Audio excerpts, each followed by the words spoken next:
Abra sua Bíblia, por favor, em segunda carta de Paulo aos Coríntios. Segunda carta de Paulo aos Coríntios, no capítulo 9.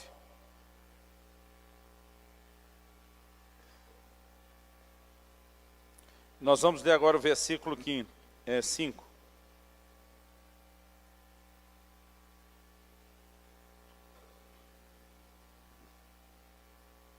O texto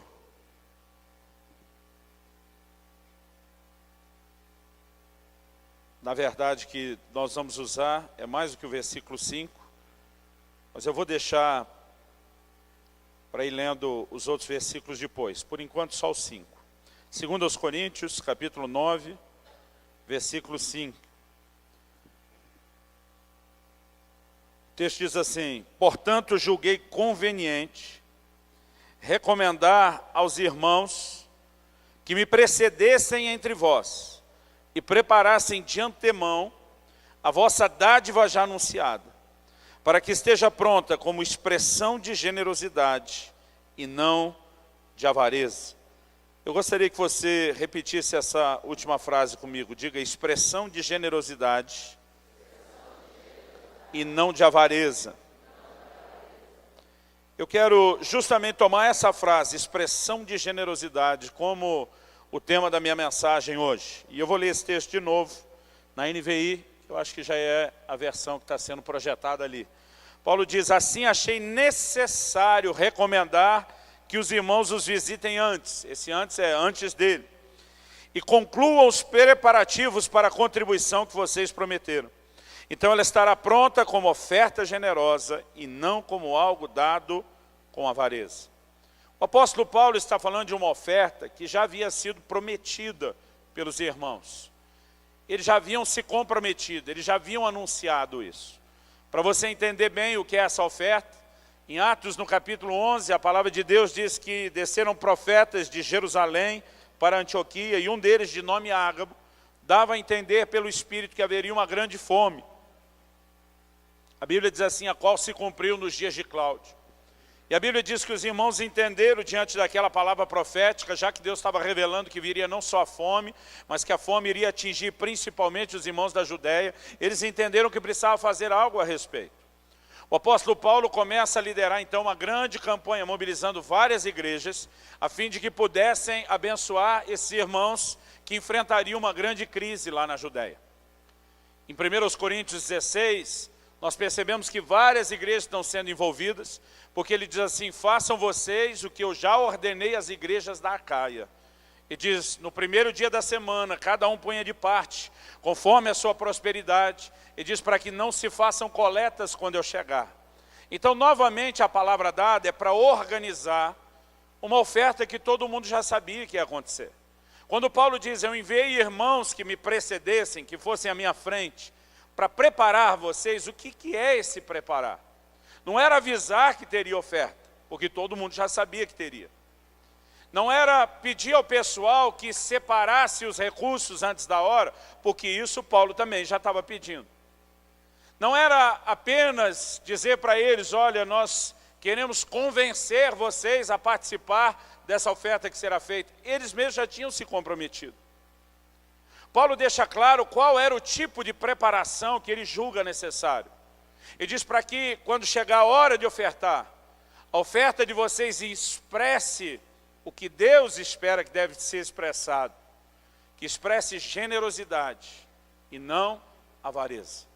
A preparação dessa oferta, querido, não era informar que teria, não era convencer os irmãos a fazerem isso, não era nem apenas instruí-los a se organizar para esse momento, porque todo o restante dessas coisas já havia sido organizado. Paulo diz: o que eu quero preparar é a atitude de coração de vocês, para que a oferta de vocês expresse generosidade. E o que eu quero chamar a sua atenção: ontem nós gastamos os cultos de celebração para colocar um fundamento a respeito de que todo o nosso relacionamento com Deus tem que ser baseado em honra. E o que eu quero te mostrar hoje é que nossas ofertas, elas expressam algo, elas comunicam algo. Hebreus 11, capítulo 4, diz que a oferta de Abel ainda fala. Eu usei esse argumento ontem. Falou no momento em que foi ofertado, continua falando até hoje. Porque nossas ofertas falam. Há uma linguagem por trás delas. Elas estão declarando algo. Agora, Paulo diz que elas podem falar de generosidade ou podem falar de avareza. E nós precisamos entender tanto que é uma coisa como que é outra. Generosidade, querido, não é só a disposição de dar.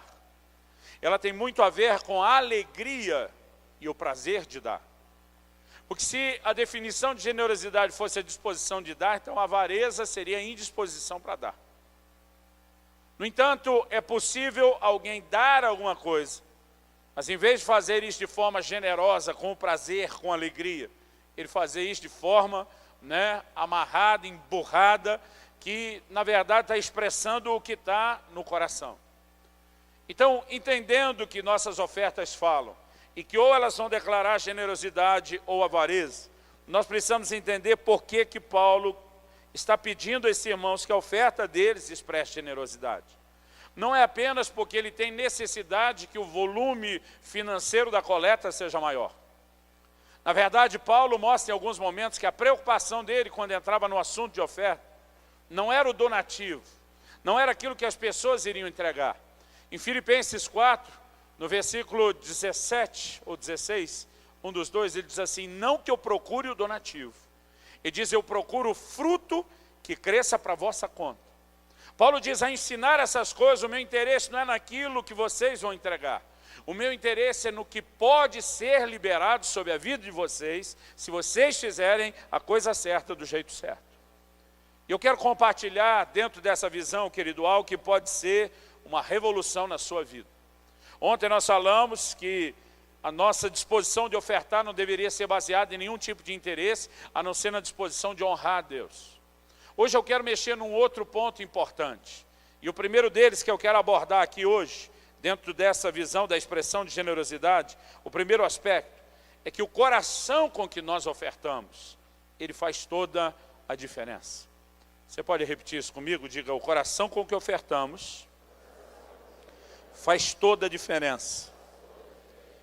Eu me lembro, alguns anos atrás, Deus me permitiu ter uma experiência interessante. Eu estava na casa de um empresário que levaram para que a gente pudesse ter um almoço, um momento de comunhão. Quando o pastor me disse que no dia seguinte iríamos almoçar na casa de alguém que havia nos convidado, ele até tentou começar a falar a respeito do assunto. Eu lembro, falei, pastor, o que o senhor quiser fazer está bom, se o senhor me levar está bom, não precisa se explicar. Eu acabei cortando ele, e só no dia seguinte foi que eu entendi o que é que ele queria falar. Quando nós estávamos chegando, e ele disse, é aqui que nós vamos almoçar, eu olhei e falei, isso não é uma casa. Eu brinquei com ele, isso é uma pequena cidade. Pensa numa casinha, irmão, de um quarteirão quase. E quando nós fomos chegando, eu fiquei realmente impressionado com aquilo, e já me bateu um certo desespero. Porque eu já me imaginei entrando numa casa de um padrão um pouquinho mais refinado, e eu conseguia ouvir o conselho da minha esposa falando na minha cabeça. Ela muitas vezes tem dito, meu amor, Deus tem te levado a tantos lugares distintos, você precisa aprender a se comportar um pouquinho melhor. Você não pode ser sempre tão esculhambado desse jeito. E eu estou olhando aquela casa, imaginando já como vai ser aquela mesa, e eu desesperado estou tentando lembrar todas as aulas de etiqueta que minha mulher já tentou me dar. Eu lembro quando sentei, olhei aquele monte de talher, ficava pensando, é de dentro para fora ou é de fora para dentro. Aquele monte de prata, dizia do maior para o menor, do menor para o maior. E eu estou ali querendo me comportar. Deus sabia, irmão, o quanto aquele dia eu queria me comportar e deixar minha mulher orgulhosa de mim. Mas antes de servirem a comida, o Espírito Santo falou comigo, eu quero que você dê uma palavra para o seu anfitrião. Eu lembro que ainda pensei, tomara que seja boa, que hoje é o dia de ficar comportado. E naquela hora, eu lembro de ter chamado a atenção do dono da casa, ter dito, olha, Deus me disse que você tem feito uma pergunta para ele com muita frequência nos últimos anos. Aliás, é a única pergunta que você tem feito para Deus, e com insistência é essa. Você costuma até dizer para algumas pessoas, se você tivesse uma audiência com Deus e pudesse fazer uma pergunta, era essa pergunta que você ia fazer. Quando eu falei isso, ele me olhou e disse, é verdade, nos últimos anos só tenho feito uma pergunta para Deus, e eu falo exatamente isso que você falou. Ele me olhou e disse, vamos ver se você vai acertar a pergunta. Eu falei, a pergunta que você tem feito para Deus é a seguinte, por que o seu irmão, que é o seu sócio, meio a meio, 50-50, que tem o mesmo prolabore que você, que tem a mesma distribuição de lucros que você, que tira da empresa exatamente a mesma coisa que você tira. No entanto, esse seu irmão não é crente como você, então ele não dizima como você, ele não oferta como você, ele não investe em missões como você, e a sua pergunta para Deus é: como é que o seu irmão, que nem crente é, e nem dizimar ou ofertar, é algo que ele pratica como você, como é que ele prospera mais do que você? Quando falei isso, ele arregalou o olho e disse: pois essa é a única pergunta mesmo que eu tenho para Deus. Falei: Deus mandou te dar essa resposta, né, fatiada, eu vou dar ela em partes. A terceira parte, irmão, não vou nem falar aqui porque era algo pessoal. Tem que avisar, porque sempre tem um curioso depois para dizer: pastor, o senhor falou só duas. Tipo, eu não vou dormir se você não falar a terceira. Né? Então, sempre acontece. E já vamos deixar claro que eu vou parar aqui porque era muito pessoal. A primeira, eu olho para ele e digo o seguinte: a primeira coisa que Deus mandou te falar é um versículo. Eu falei: mas já volto nele. Vou pular para a segunda e já volto na primeira. Eu falei: a primeira coisa que eu tenho para te dizer, que é a segunda, né, que eu vou mudar a ordem, é que se você, Deus mandou dizer que se você administrasse as finanças da sua empresa, da mesma forma como você administra as suas finanças pessoais, você já teria quebrado essa empresa e esse império há muito tempo. Porque eu falei: não é porque você é crente que você tem direito de, nas suas finanças pessoais, gastar mais do que ganha e achar que Deus tem que ficar correndo atrás disso.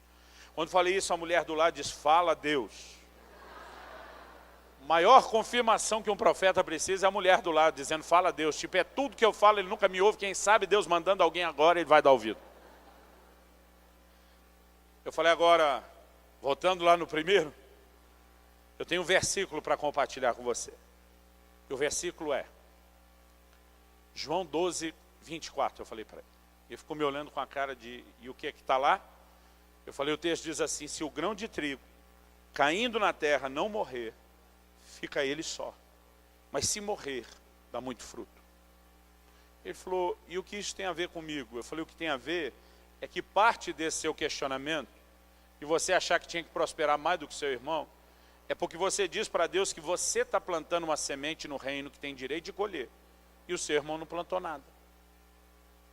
Ele diz: realmente eu também tenho falado isso. Eu falei: deixa eu te dizer algo, querido, a semente só é semente quando ela morre. Eu falei: deixa eu te contar uma historinha que eu li no artigo há um tempo atrás. Eu descobri que quando foi encontrada a tumba daquele faraó Tutankhamon, ou Tutankhamon, eu sempre fico na dúvida, Tuta para os íntimos, né? Se for muito íntimo, Tutinha.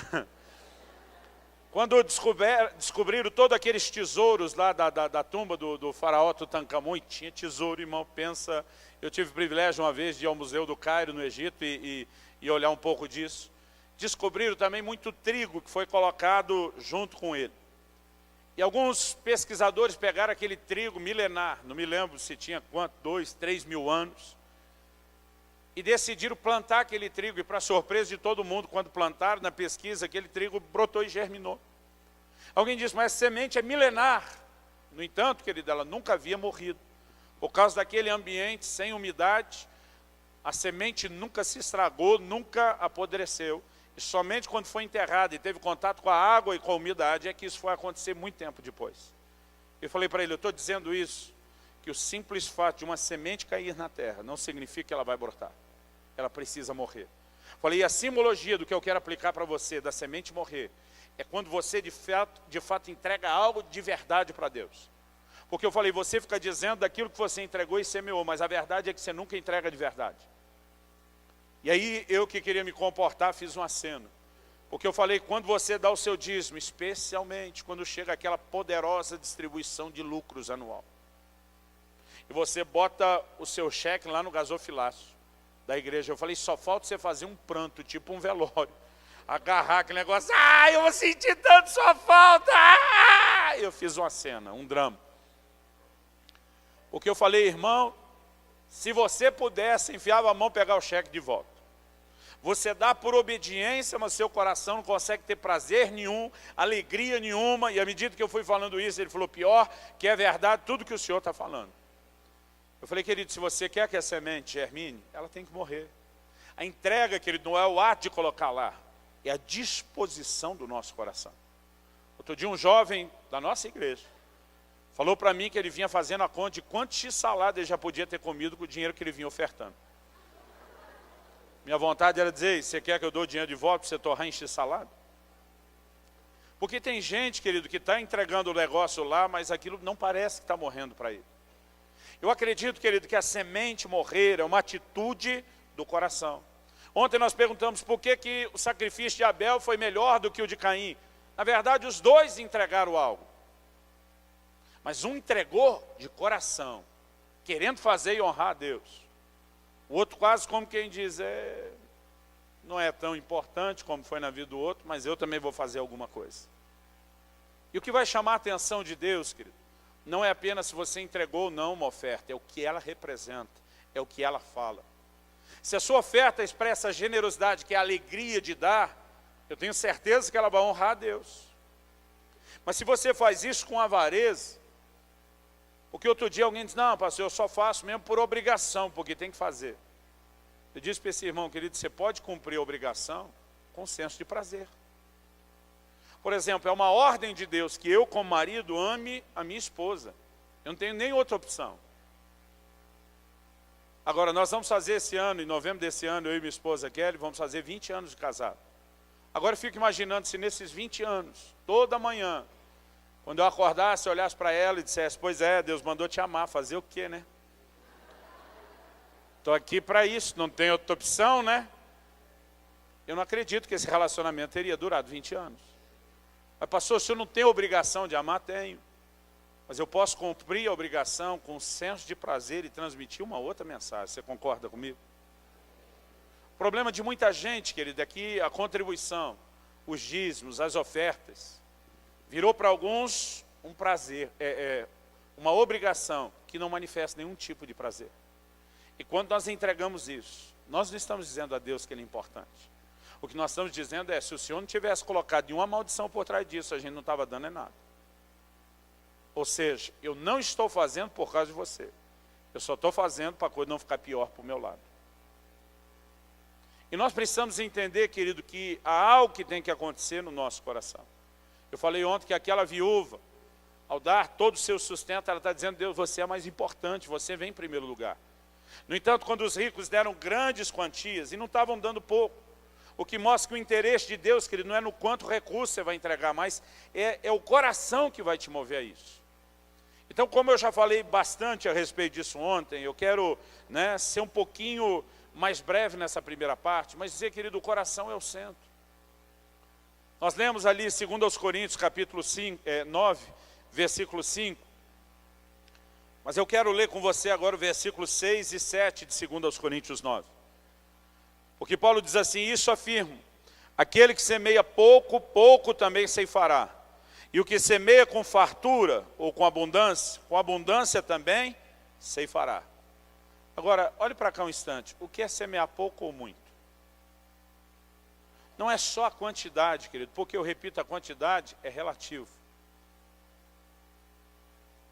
A viúva que deu uma quantia que talvez do prisma da computabilidade fosse pouco, Jesus olha e diz: deu tudo que tinha. Os outros que deram muito, ele diz: deu a sobra. Jesus está dizendo que a viúva deu mais. Então esse semear muito ou semear pouco, querido, não é o valor da cédula, não é a quantidade que a gente pode medir do prisma contábil da oferta. Eu acredito que isso tem a ver com o quanto aquilo significa para nós e o que nós estamos decidindo expressar. Porque se você olhar para o que Jesus disse, a viúva pobre deu mais. Então, ela semeou mais, ela tinha direito de colher mais, embora o valor fosse menor. Agora olha o versículo 7, diz: cada um contribua segundo tiver proposto no coração. Diga comigo, no coração. Então, aonde que a contribuição começa, querido? No coração. Agora, ele diz assim: não com tristeza ou por necessidade, porque Deus ama quem dá com alegria. Então ele diz: começa no coração. Mas não tem que ser algo que, embora venha lá de dentro, seja por necessidade, nem que seja por obrigação, debaixo de peso. Irmão, eu já contribuí para o constrangimento. Eu lembro da época em que alguns pastores, porque houve a época em que a gente não tinha né, um púlpito de acrílico como esse, discreto. Eu lembro da época que nas igrejas era uma grande tribuna de madeira. E eu brinco que teve uma época em que só faltava o pastor esconder atrás dela, na hora do dízimo e oferta. Dizer, os irmãos nos perdoem, mas infelizmente nós vamos ter que tirar o dízimo e oferta. Só faltava dizer assim, nós vamos fazer do jeito mais rápido e indolor possível, amém. Porque existia vergonha de se tocar no assunto. À medida que os anos foram passando, alguns começaram a dar a cara a tapa. Dizer, não, se o reino de Deus precisa, tem necessidade, vamos lá. E eu me lembro de apelos, querido, que eram muito emotivos.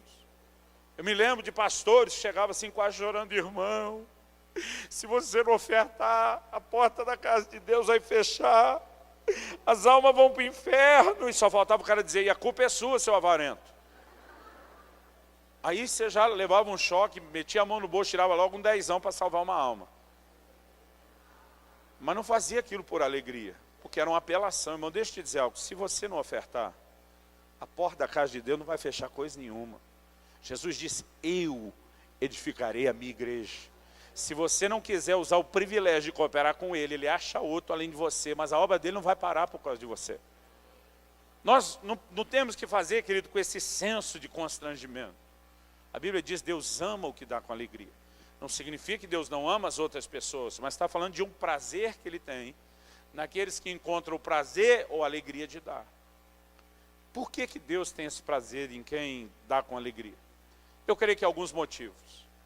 O primeiro deles é porque Deus é generoso.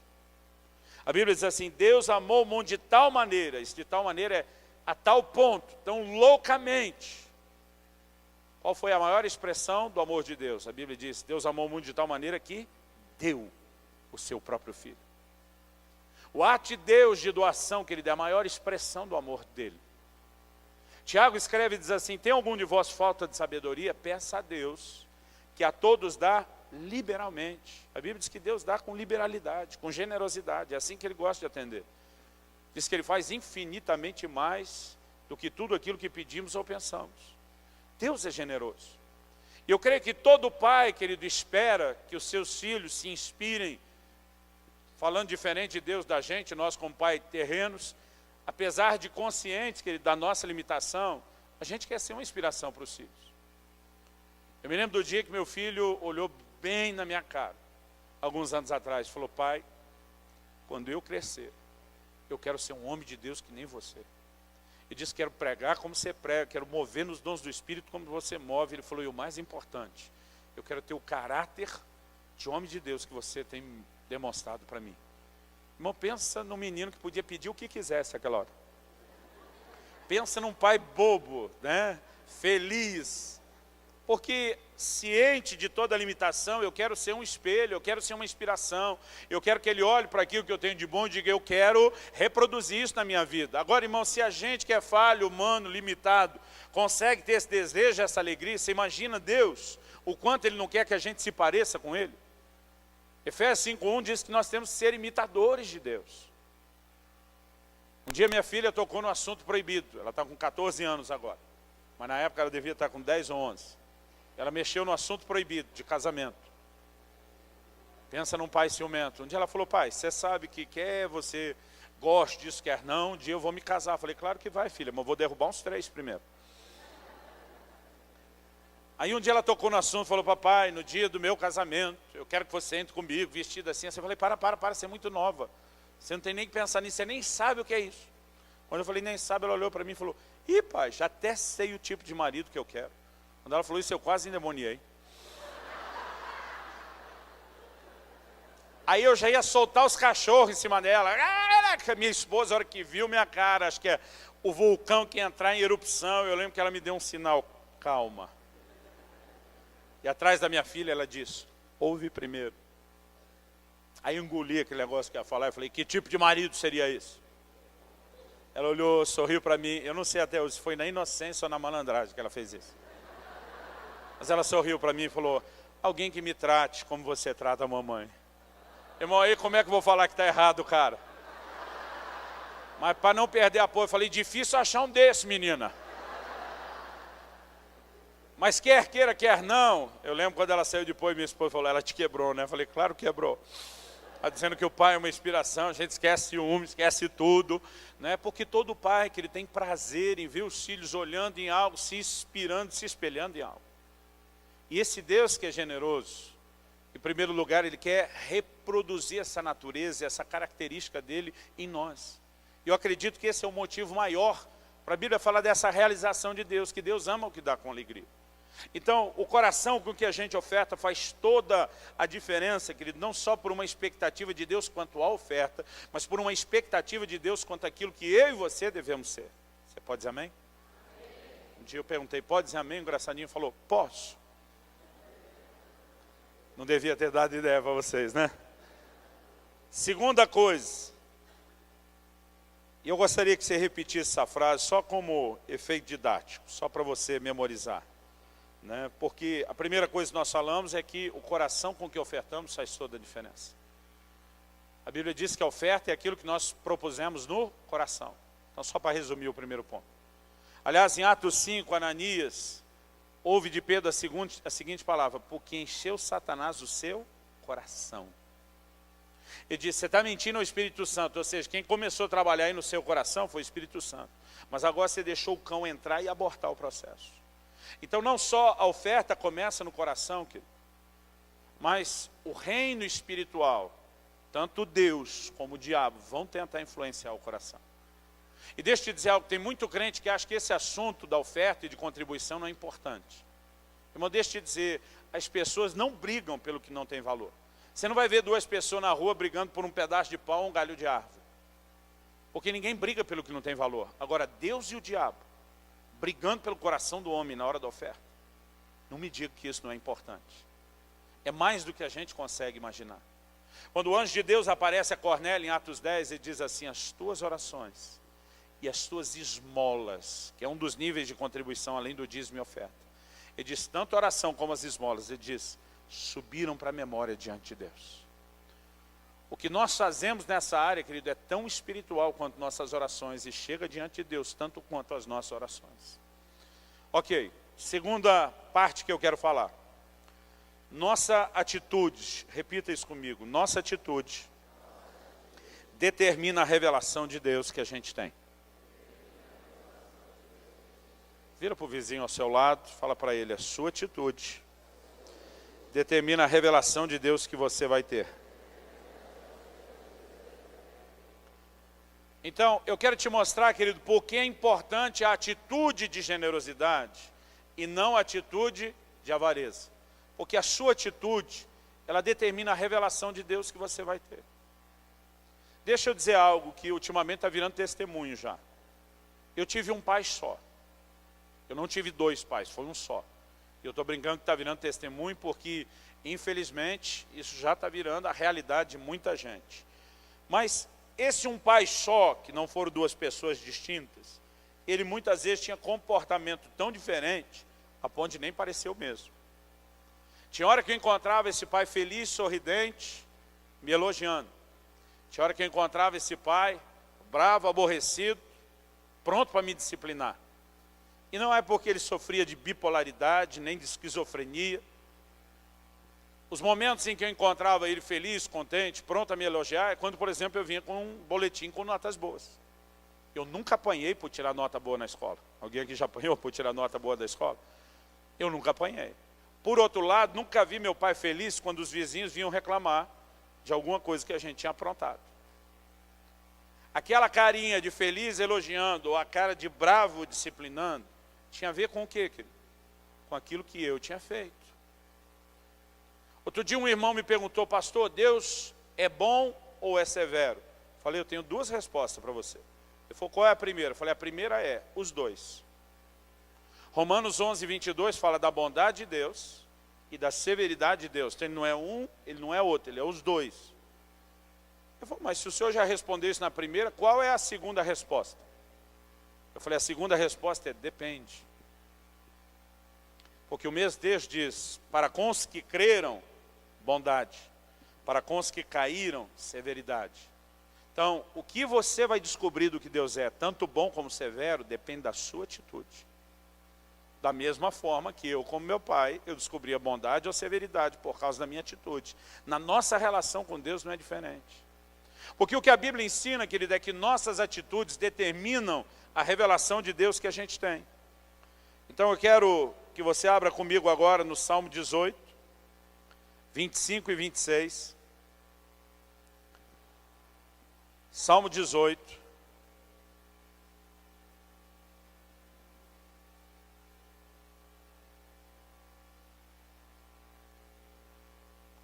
Vinte e 25 e 26.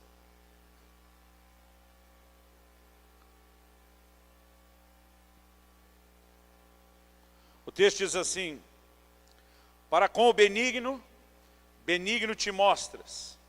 Na versão, na NVI eu vou ler como está ali. Ao fiel te revelas, porque se mostrar é se revelar. Te revelas fiel.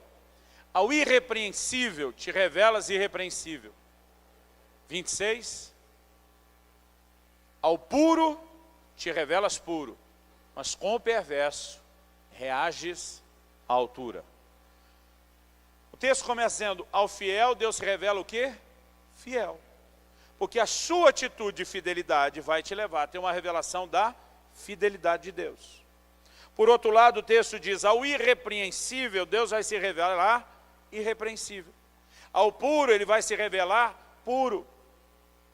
Porque naquela área, querido, onde nós temos uma atitude correta, nós vamos provocar uma revelação de Deus naquela própria área.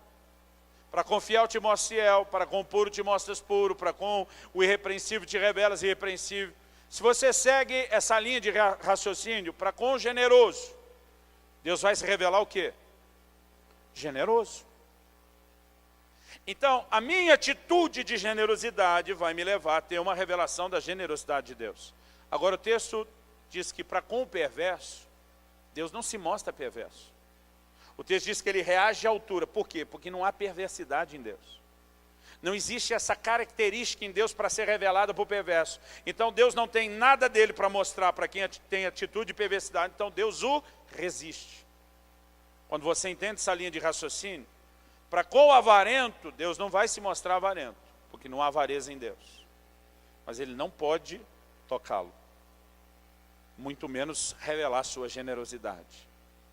Irmãos, essa atitude de avareza ou de generosidade, ela tem um poder tão intenso, tão extraordinário na nossa vida, que eu acredito, se a gente de fato compreendesse isso, a gente ia tomar como uma medida quase desesperadora, mais do que urgente, consertar isso na vida da gente. Quem foi o camarada que teve a revelação de Deus como Jeová Jireh, o Deus da provisão na Bíblia? Quem foi? Vou ter que fazer que nem a professora na classinha de criança. Agora vocês terminam com o ão, gente. Eu fiz a professora, você faz as crianças. Em Gênesis 22. Agora, quando é que ele tem a revelação de Deus como Jeová Jireh, o Deus da provisão? No momento que ele está indo entregar a Deus o que ele tem de melhor. E a revelação que ele tem, querido, não é apenas provisão de coisas materiais e financeiras. A maior provisão que Abraão enxergou antes de ver qualquer necessidade material sendo suprido, foi Deus providenciando a salvação na pessoa de seu filho Jesus. Porque quando ele e Isaac estão indo em direção ao Monte Moriá, o menino que já é grandinho começa a pensar e diz: papai, nós não estamos indo para fazer um sacrifício? Sim, meu filho.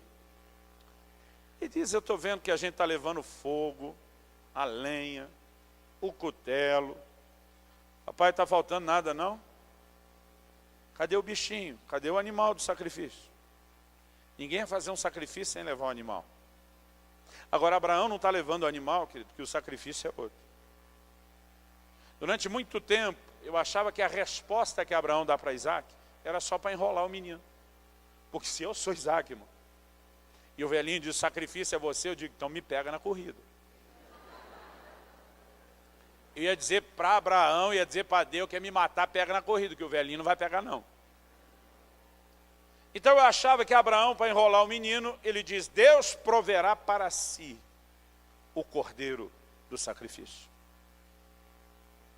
Agora, sabe como Jesus narra esse episódio? Jesus diz no Evangelho de João: Abraão viu o meu dia e se alegrou. Quando Jesus fala isso, a turma olha e diz, você não tem 50 anos, vai dizer que você viu Abraão? Eles estão retrucando isso para dizer, você não está aí há tanto tempo, você não é uma espécie de Highlander, né, que conheceu Abraão e está durando até hoje. Mas Jesus não está falando que Abraão viu a pessoa dele. Ele está dizendo que Abraão viu o seu dia. Abraão anteviu a sua vinda. Quando? No momento em que ele estava dizendo a Isaac, Deus proverá para si, porque isso é problema dele, não é nosso. O cordeiro do sacrifício, sabe o que ele está dizendo? Chegará o dia, meu filho, em que não só você vai escapar da morte por um cordeiro substituto, mas cada um de nós será inocentado da morte, porque o cordeiro que foi morto antes da fundação do mundo vai nos substituir.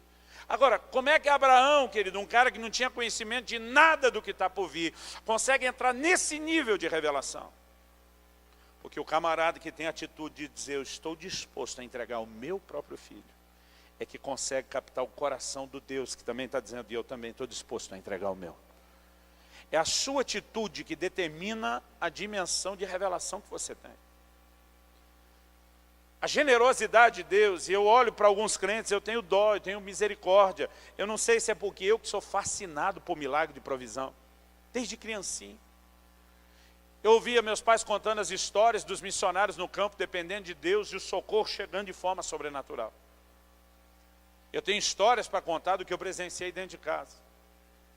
Meu pai passou por um período muito difícil de desemprego, de investir em alguns negócios, não renderam. E teve dia, querido, que se não fosse milagre de Deus, a gente não teria o que comer. Mas sempre acontecia algum milagre. Quantas vezes eu lembro da despensa ter zerado. E a gente acordava outro dia, sem saber quem foi que deixou aquelas compras na porta de casa. Eu amo os milagres de provisão. E eu tenho dó de quem não conhece isso. Entenda, querido, não estou falando de riqueza. Eu tenho um pastor amigo. Ele foi missionário durante 8 anos em Angola. Pensa num cara que não foi atrás de conforto. Hoje as coisas estão melhores lá. Mas ele pegou o auge da guerra civil com o UNITA. Ele foi trabalhar no meio de um campo de refugiados. Sem água, sem luz, sem esgoto. Parou de contar as crises de malária dele na de número 40. Então não estou falando de gente que foi atrás de conforto, nem estou falando disso. Que tem muita gente que confunde provisão com riqueza numa outra maneira de lidar com ela, que é muito avarenta. Mas um dia ele me contou uma história. Falou, Luciano, nós fomos num povoado distribuir comida. Foi uma parceria entre uma outra ONG, a ONU, né, e diz, e nossa agência missionária. Diz, nós entramos com a mão de obra para dirigir o caminhão, distribuir o alimento e a gente ia aproveitar para pregar. Ele diz, a ONU entrou com os caminhões e a outra ONG com a comida conseguiu. Ele diz, nós levamos muita comida para esse povoado, mas ele diz, era muita gente. Então ele diz, a comida não deu para o começo. Foi acabando quase tudo. Ele diz, a única coisa que sobrou e durou o tempo que a gente estava lá, era só farinha de milho. Eu vou, cara, já fazia uma semana que a gente estava comendo farinha de milho. Ele diz, lá chamam isso de fubá, algo parecido com o nosso fubá. Mas ele falou, Luciano, estou falando de farinha de milho, sem tempero, sem sal, sem nenhum tipo de acompanhamento, só ela na água. Ele diz, depois de uma semana comendo farinha de milho, ele falou, o intestino de todo mundo já estava ressecando. Ele diz, um dia eu e os outros 2 missionários, entramos nós, os 3, numa cabana dessas de sapé. E a gente começou a orar e dizer, Deus, muito obrigado pelo fubá. É melhor o fubá do que nada. Graças ao fubá a gente está vivo. Mas um teve coragem, diz, Deus, mas tem misericórdia de nós. Manda uma carnezinha. A gente precisa de carne. Quando um teve coragem de falar, aquilo virou um avivamento. Os outros, amém, carne, carne. Irmão, eles estão naquele clamor por carne. E ele falou, Luciano, até hoje eu não sei explicar. Mas ele disse, estou te falando diante de Deus e eu tenho 2 testemunhas. Ele diz, aquele telhado, o sapé é tão entrelaçado que o pouco de chuva quando cai, não passa. Ele diz, mas eu não sei explicar como, desceu do céu, o que nós acabamos apelidando de uma rola kamikaze, uma rolinha kamikaze. Ele falou, até hoje a gente não sabe como, ela conseguiu atravessar aquele telhado de sapé e caiu abobalhado na roda de oração. Diz, foi a conta de um gritar, ô glória, e dar uma panelada na cabeça da bicha. E aí acho que alguém olhou bem, mediu o tamanho e teve coragem e disse: Deus, manda mais, nós estamos em 3, manda, e o senhor também, manda mais, manda mais. Ele falou: enquanto a gente estava orando, ele diz, veio a segunda e veio a terceira rolinha kamikaze. Eu não estou falando de você sair atrás de algo, do negócio se jogar na sua frente. Um dia desse perguntei para ele: aí, vocês repartiram com mais alguém? Ele falou: pastor, a gente partiu dessa lógica. Nós fomos orar em 3, Deus mandou 3, nós pensamos, isso é só para quem ora. Quem não estava ali, nem tocou no negócio. Ele diz, ali se cozinhou, ali se preparou, ali se comeu.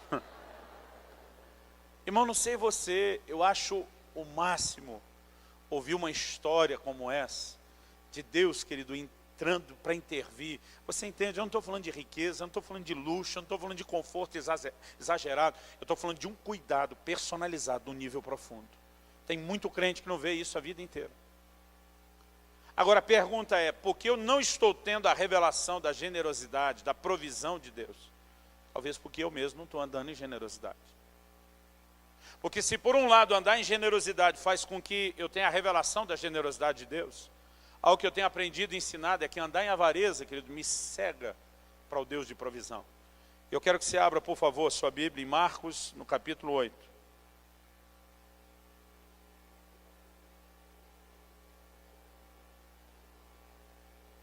Evangelho de Marcos, capítulo 8.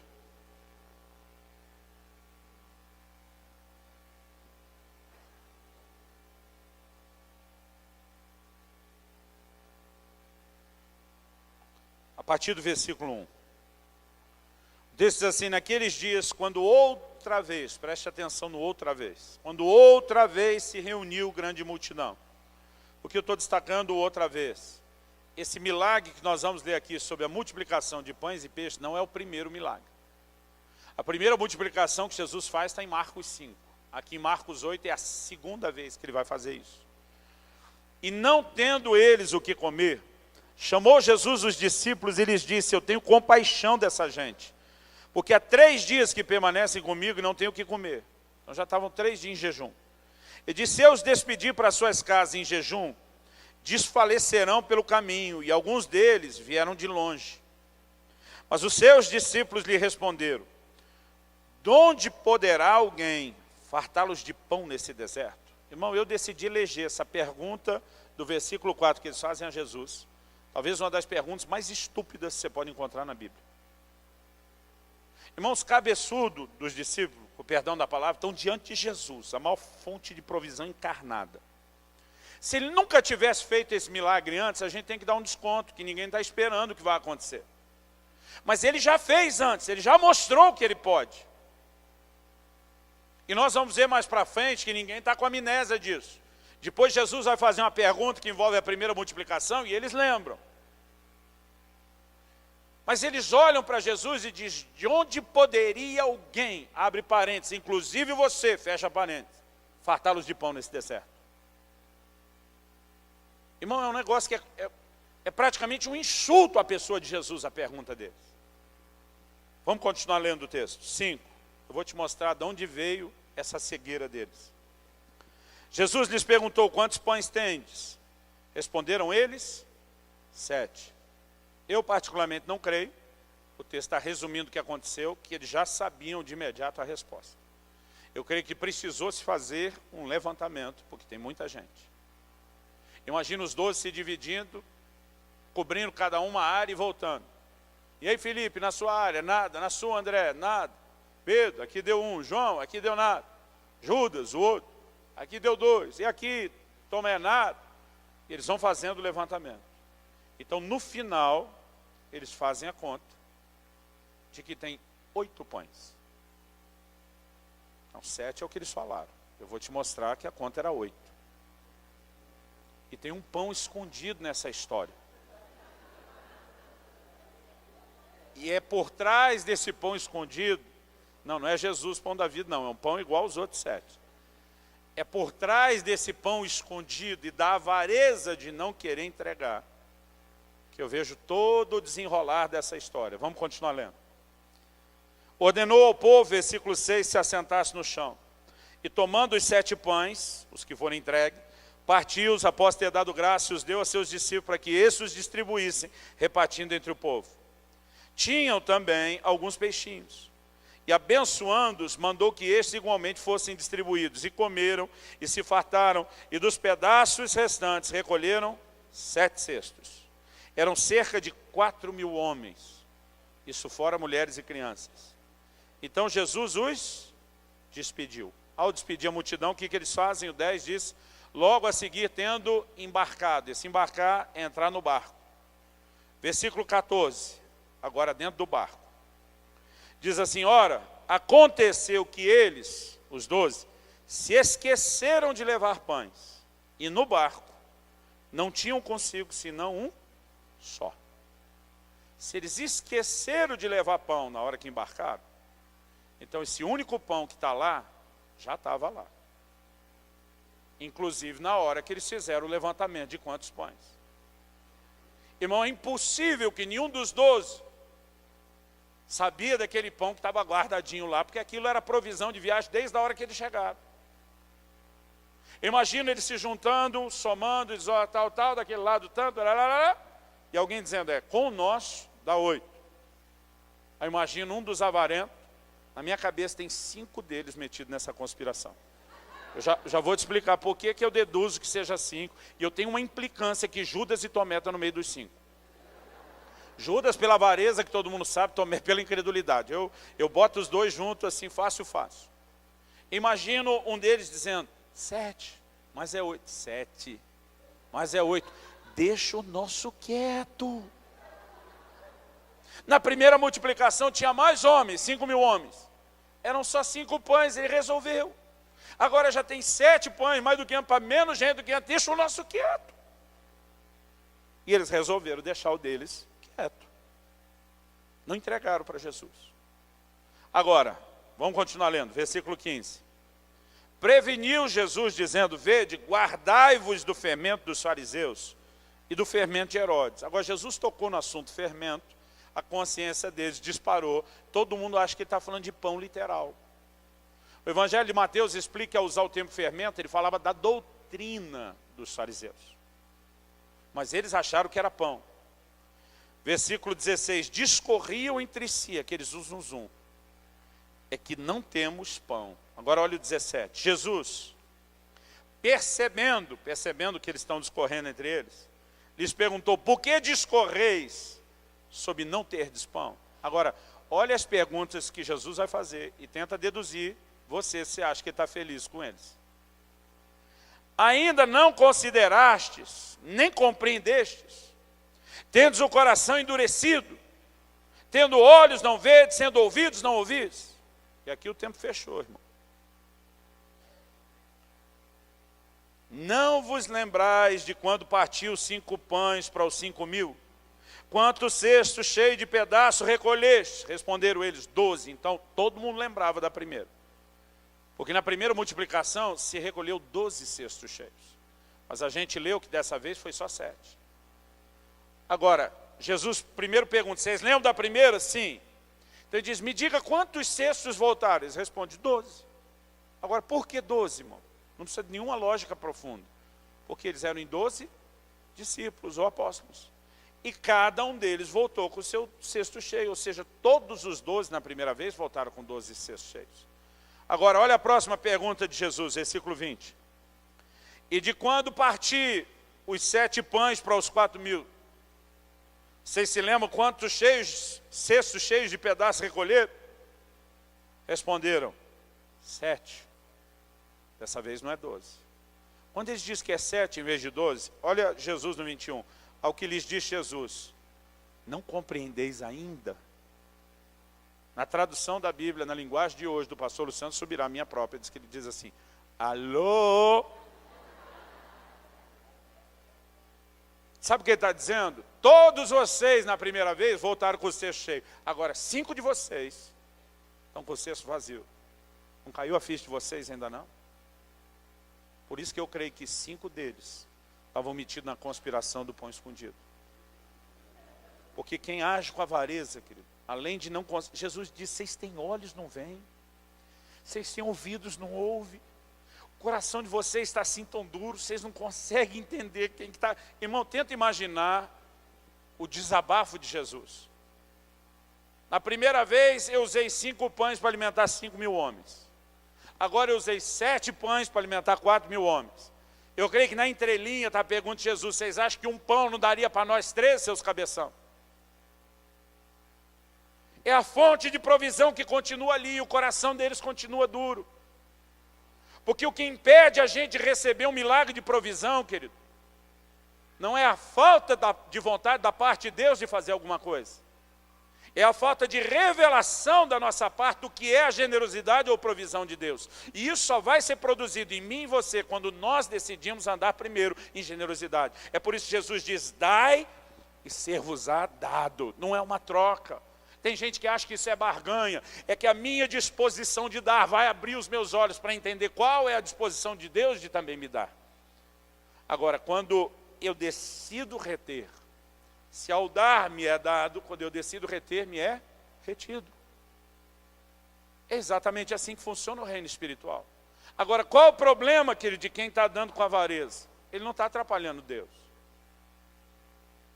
Você acha que porque você ofertou 10 reais a menos por causa de um coração avarento, que isso vai fazer falta para Deus? O problema, querido, não é para ele. O problema é para a gente. Porque quando nos falta generosidade e entrou avareza, isso nos impede de entrar num lugar mais profundo em Deus. Eu quero trazer um desafio ao seu coração hoje. Um dos maiores desafios que nós temos é aprender a andar em generosidade. Isso não é só quando estamos na igreja, querido. A gente precisa enxergar pessoas. A Bíblia diz: o que se compadece do pobre, empresta ao Senhor, e este lhe retribuirá o benefício. Tudo aquilo, querido, que a gente faz para os outros, a gente deve ter uma visão de que não estamos só fazendo para os outros. É uma oportunidade de fazer para Deus. Aliás, não foi o que Jesus disse? Eu tive fome, vocês me deram de comer. Eu tive sede, vocês me deram de beber. Eu tive frio, vocês me vestiram. Quando é que fizemos isso? Que nem a gente lembra ter feito isso para você. Jesus disse: quando vocês fizeram para os pequeninos, vocês fizeram para mim. Agora ele está dizendo que quando a gente nega para os necessitados, a gente está negando para ele. Quando eu faço para os outros, é como se fizesse para ele, eu tenho direito de receber dele. Quando eu me recuso a fazer, é como se eu me recusasse a fazer para ele, não tenho direito de receber dele. Outro dia um irmão desabafou comigo: pastor, falar para você uma coisa, você sabe que eu nunca ganho presente de ninguém? Eu falei para ele: com certeza você também não dá. Quem falou? Eu falei: você falou. É impossível, querido. Deixa eu te mostrar. A sua atitude, ela não determina só a revelação de Deus que você vai ter. Essa atitude que determina a revelação, por causa da revelação, também determina os resultados. Então diga comigo: minha atitude determina os resultados que eu vou ter. Abre comigo em Provérbios 11, 24, por favor.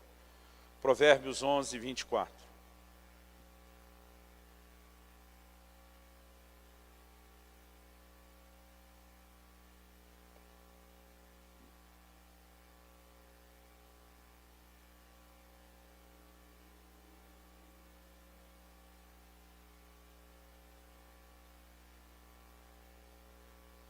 O texto diz assim: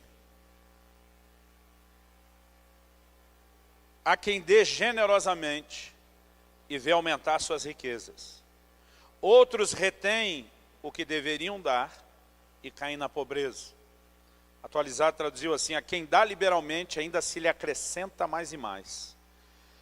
Mas ele diz: ao que retém mais do que é justo, ser-lhe-á em pura perda. Agora olha o 25.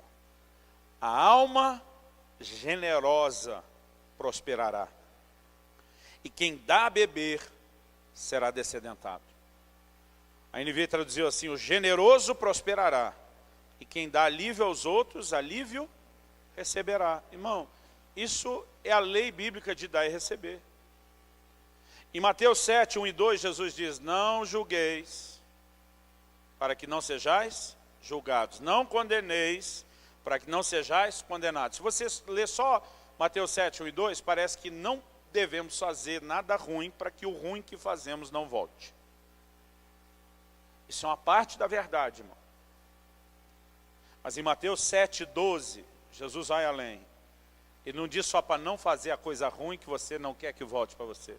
Ele diz, tudo quanto quereis que os homens vos façam, faça você a eles. Ele diz, porque essa é a lei e os profetas. Não só amar o próximo como eu me amo, mas entender que é aquilo que eu ofereço aos outros que retorna. O camarada está lá dizendo, eu quero ganhar presente, irmão, é o que você quer? Faz para os outros. Quando eu falei, mas você não dá, ele diz, mas também não ganho.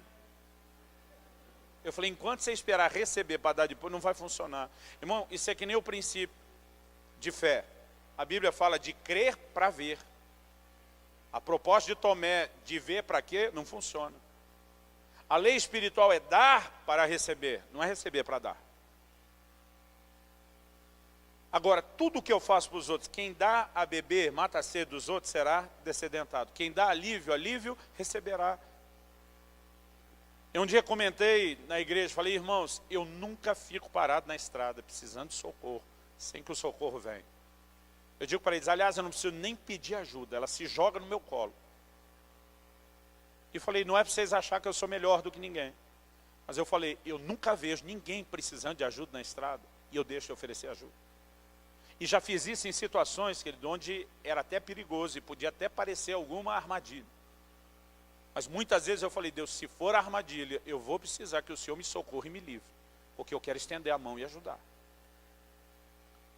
Aí depois de ter falado isso num culto, 1 ou 2 semanas depois, não levou muito tempo, eu estava fazendo uma viagem de carro e levei um irmão comigo. Quando a gente estava assim, no meio do nada, no norte do Paraná, indo para o Mato Grosso, deu uma pane elétrica e o carro parou. Puxei o celular, não dava sinal no meu, não dava no dele, passou a dar sinal, não. E nós estamos no meio do nada. Aí ele olhou para mim e disse, agora eu quero ver aquele negócio que usou o valor.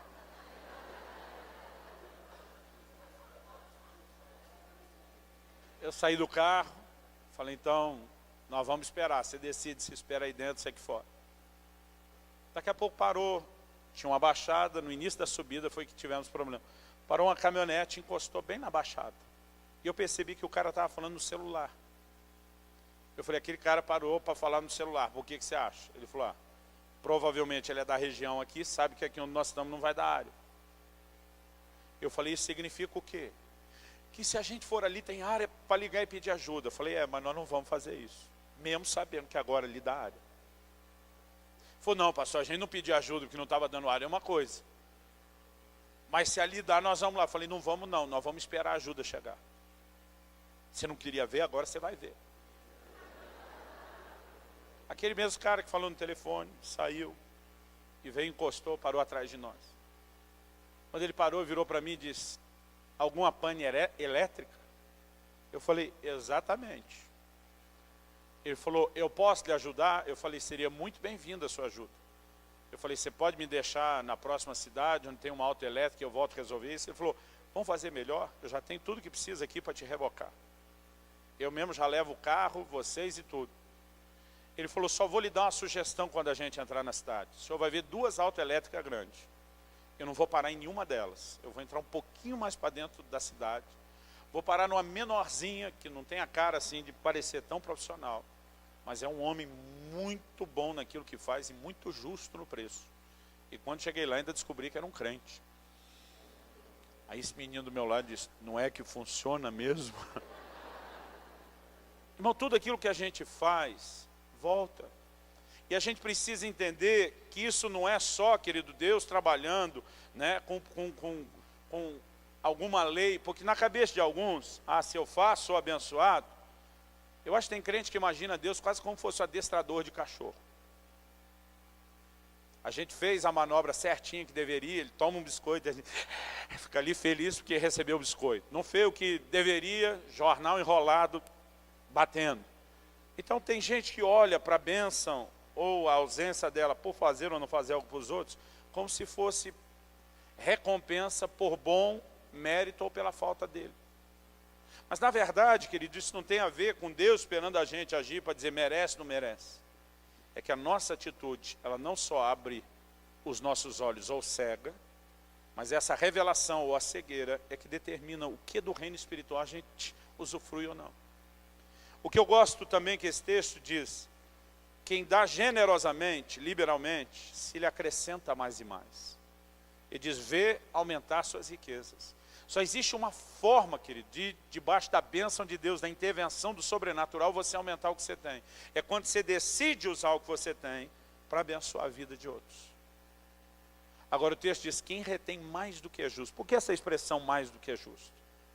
Porque há um tanto daquilo que chega na minha e na sua mão, que é justo que a gente retém. É nosso, por direito. Mas nem tudo que chega na nossa mão, querido, é nosso. E eu quero que você vá comigo lá para 2 Coríntios, capítulo 9, o texto inicial nosso. A gente leu o versículo 5, depois leu o 6 e o 7. Agora eu quero que você leia comigo a partir do 8. 2 Coríntios, capítulo 9, versículo 8. E diz assim, Deus pode fazer-vos abundar em toda a graça, a fim de que tendo sempre, repita isso comigo, tendo sempre. Irmão, você sabe o que significa a palavra sempre, né? Sempre mesmo. Hoje, amanhã, depois da manhã, semana que vem, mês que vem, ano que vem, durante a crise, a fim de que tendo sempre, em tudo, diga comigo, em tudo. Você sabe o que significa em tudo, né? Significa em tudo. Em todas as áreas. Deus quer que a gente tenha sempre em tudo o que? O texto diz, ampla suficiência.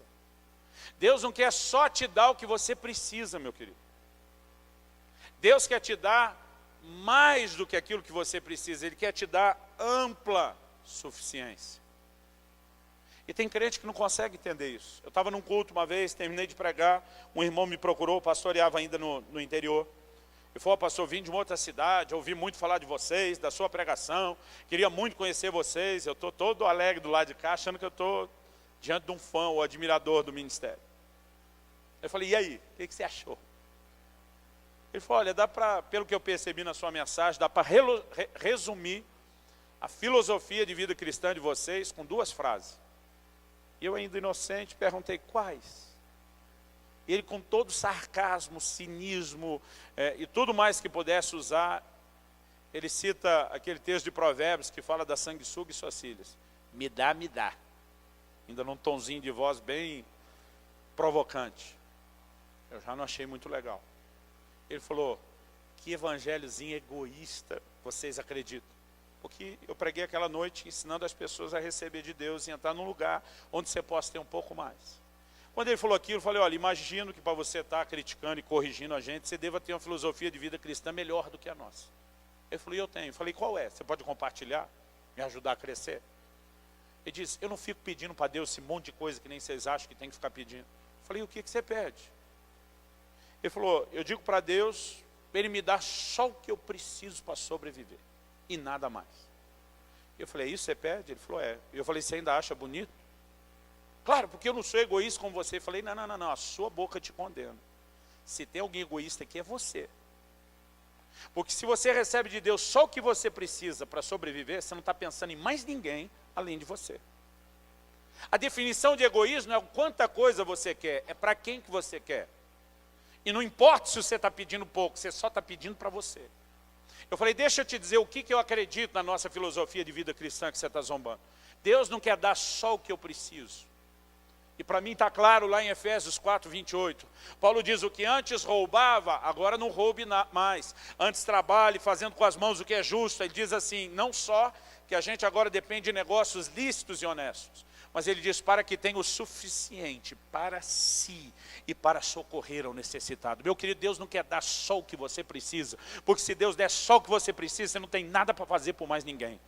Deus quer te dar o que você precisa e mais um pouco. Porque o plano de Deus, querido, não é parar em você. Olha o texto diz aqui, a fim de que tendo sempre ampla suficiência em tudo, e de superabundez em toda boa obra. Diga comigo, boa obra. Agora, qual que é a boa obra? Versículo 9, como está escrito, distribuiu, deu aos pobres, a sua justiça permanece para sempre.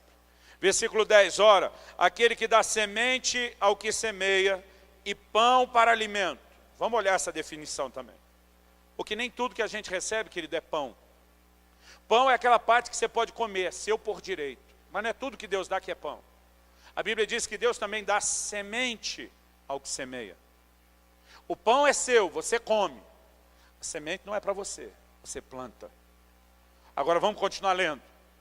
O texto diz, ora, aquele que dá semente ao que semeia e pão para alimento, também suprirá e aumentará o quê? A vossa sementeira. Irmão, o que Deus quer multiplicar não é o seu pão.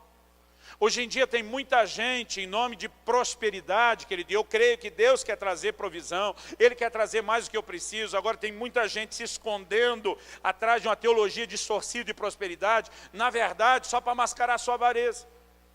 Porque o camarada, ele acha que prosperidade é ser uma espécie de represa, então os recursos vão chegando, e eu vou segurando tudo, e vai enchendo de água, e eu vou segurando isso tudo para mim. Isso não é o conceito bíblico de prosperidade. O conceito bíblico de prosperidade deveria fazer de você não uma represa, deveria fazer de você algo parecido com o leito de um rio.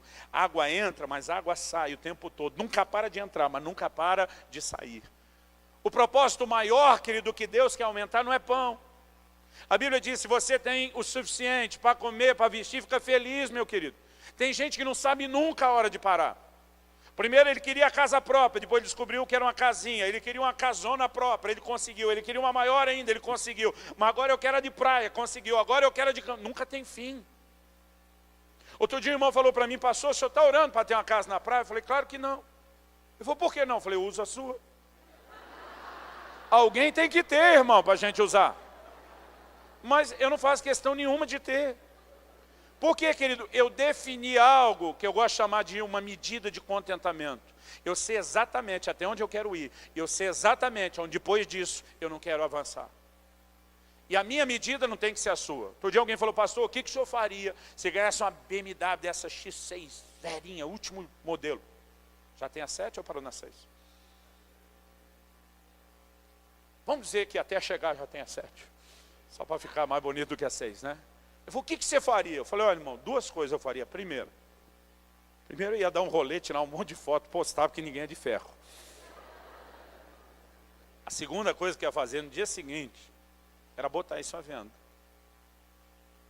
Porque eu não preciso, para aquilo que Deus me chamou a fazer, desse tipo de carro. Eu prefiro vender, comprar um monte de Uno 1000, de Golzinho 1000 e sair abençoando um monte de pastor que está andando a pé. Não estou dizendo que você não possa ter a sua.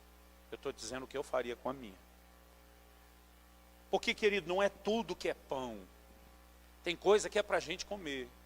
Agora, tem coisa que Deus está multiplicando, é para que a gente possa fazer mais pelos outros. Só existe um propósito na mente de Deus para fazer eu e você prosperar, querido. É se isso tudo não vai parar na gente.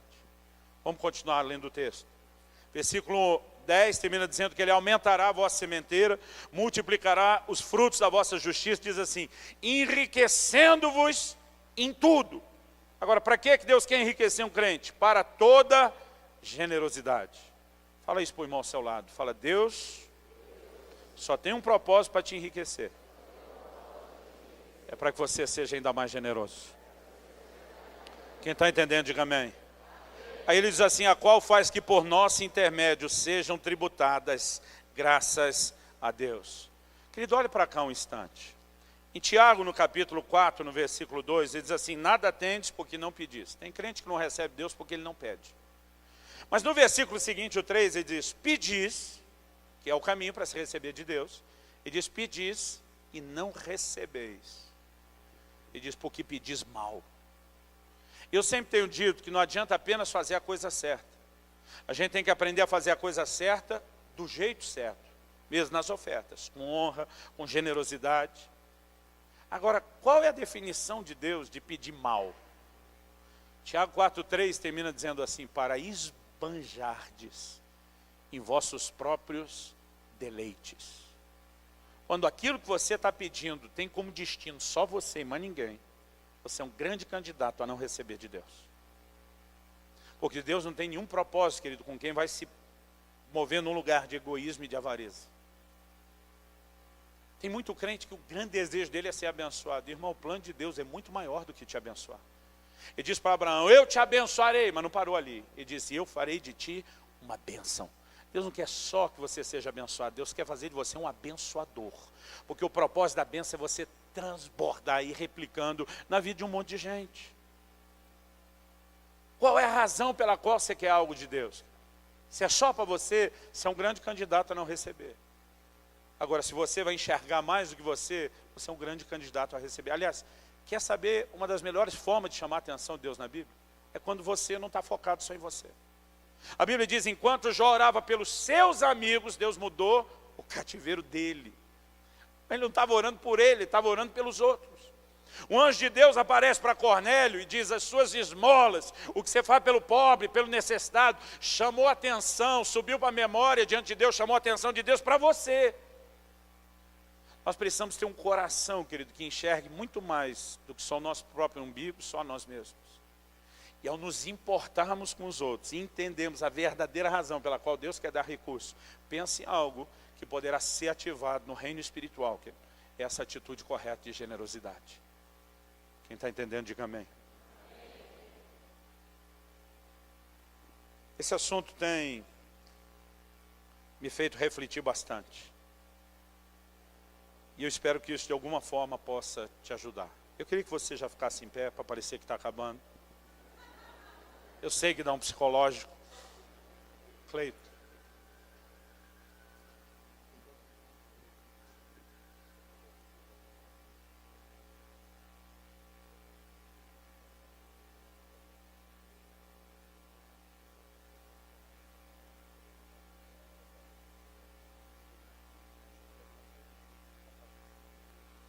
Eu pedi para o Cleito para a gente deixar a oferta para depois. E a razão pela qual eu pedi para deixar isso para depois, querido, e Deus é minha testemunha, não é para tentar emocionar você e te fazer dar uma oferta maior. Aliás, o que é mais importante, querido, é a gente entender o prazer do coração e a disposição de dar. Eu acho importante quando Paulo diz, eu não estou atrás do donativo.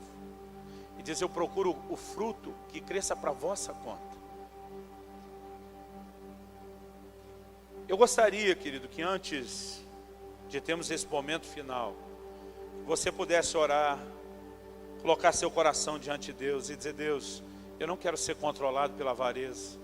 Eu não quero ser controlado por mamon. Eu não quero ser controlado pelo egoísmo. Eu quero ter um coração como o seu, que reproduza aquilo que você é. E eu quero te dar a oportunidade, obviamente, de ofertar ao Senhor como parte do nosso culto e da nossa adoração. Mas eu quero lançar um desafio maior, ainda mais importante. Eu gostaria que a gente pudesse exercitar de uma forma muito prática nessa noite. E é algo que Deus tem me incomodado a fazer sempre quando eu falo nesse assunto. Eu gostaria que nenhuma pessoa saísse desse lugar sem tomar no seu coração a decisão de dar alguma coisa para alguém. Não precisa ser aqui, não precisa ser agora, mas eu gostaria que pelo menos você pudesse tomar uma decisão. Talvez Deus vai colocar no seu coração alguém que está passando por alguma necessidade. Talvez você diga, pastor, eu não tenho dinheiro para dar, é verdade. Mas você pode repartir comida, você pode repartir roupa. Talvez você sinta de dar um presente para alguém e você diga, não tenho dinheiro para comprar, mas você pode pegar aquele perfume pela metade, aquele brinco, aquele relógio, aquele sapato.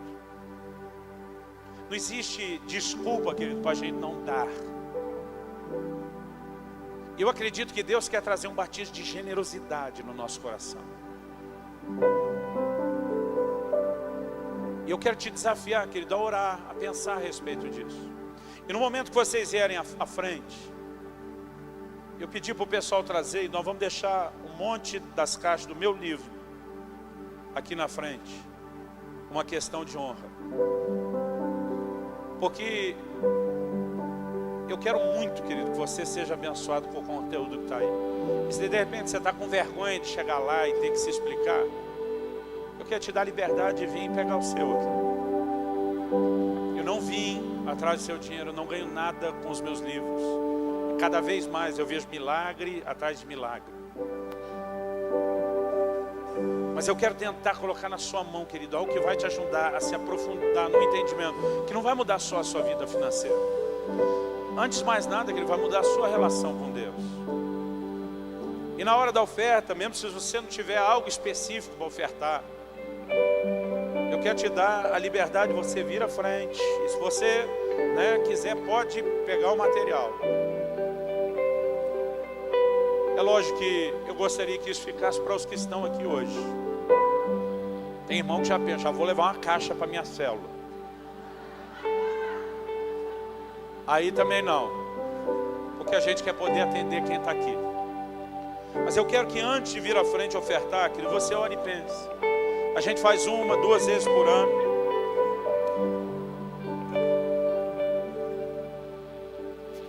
A gente faz 2 vezes por ano. Às vezes 2 vezes por ano. O que nós chamamos lá do culto do dar. A gente tem uma data certa onde todo mundo tem que levar alguma coisa para dar para alguém. A gente diz, não importa se as coisas estão difíceis. Tem gente que dá um vale, que é algo que vai dar depois, vale um bolo de cenoura com cobertura de chocolate. Mas todo mundo tem que dar alguma coisa para alguém. Porque a gente quer se exercitar na generosidade. Talvez mais do que só deixar a caixa, se a gente pudesse ter mais gente aqui segurando os livros na mão para entregar, fica mais fácil. Eu quero que você faça a sua oração. Fala com Deus agora.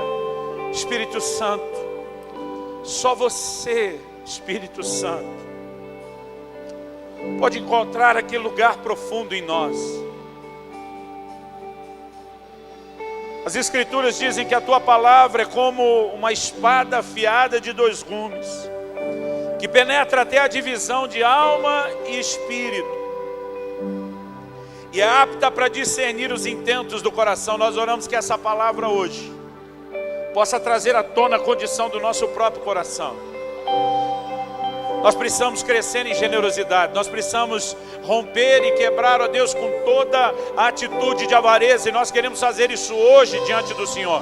Nós queremos que se inicie aqui agora um processo, ó Deus. Um processo. Onde de fato sejamos levados a um novo lugar, a um novo nível diante do Senhor. E nessa hora nós não queremos apenas te ofertar, mostrando gratidão, amor, adoração. Nós queremos aproveitar esse momento para expressar generosidade, Senhor. E nós oramos e nós clamamos, recebe a nossa expressão de generosidade, a nossa decisão de agir de forma diferente a partir de hoje, em nome de Jesus. Enquanto a música está sendo ministrada, confira esta outra linda pregação, que pode tocar seu coração e inspirar sua fé.